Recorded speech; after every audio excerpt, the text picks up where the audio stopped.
حضرت عائشہ رضی اللہ تعالی عنہ فرمایي وای ما د پیغمبر علیه الصلاۃ والسلام نه تپوس وکړه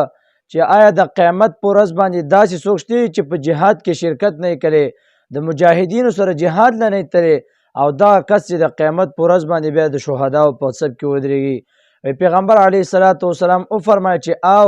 شته هغه سړی دی چې ځان ته په ورځ کې 100 پیره مرګ را یادوي 20 پیره مرګ ځان ته را یادوي دا به د قیامت پر ورځ باندې د مجاهدینو او د شهداو په صف کې ولاړي دا هغه سړی دی چې ځان ته په ورځ کې 100 پیره مرګ یادوي نو مرګ ځان ته یادول پیغمبر علیه الصلاۃ والسلام بل حدیث مبارک کې راځي پیغمبر علیه الصلاۃ والسلام فرمایي وای کامیاب سړی په دنیا او په آخرت کې هغه سړی دی چې دا ځان ته په دنیا کې مرګ را یاد کړي دا قبر د پاره اعمال وکي نو دا په دنیا او په آخرت کې کامیاب سړی دی ځکه چې د دنه به نه په دنیا کې ګناهونه نه کیږي چې ګناهونه تینه کیږي دا سړی به کامیاب وي الله به کامیاب ګرځي په دنیا او په آخرت دواړو کې تمام خلک چې په دنیا کې اوسېږي که د هر قسم عقیدې سره تعلق ساتي لیکن دیو په مرګ کې اتفاق ته چې مرګ هر چاله راځي اختلاف پکې نشته دی وجنه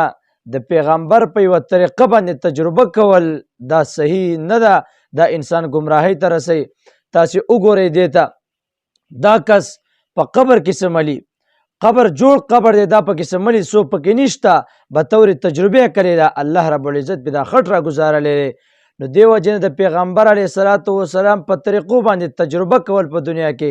دا د انسان د گمراهی د پر ذریعہ ده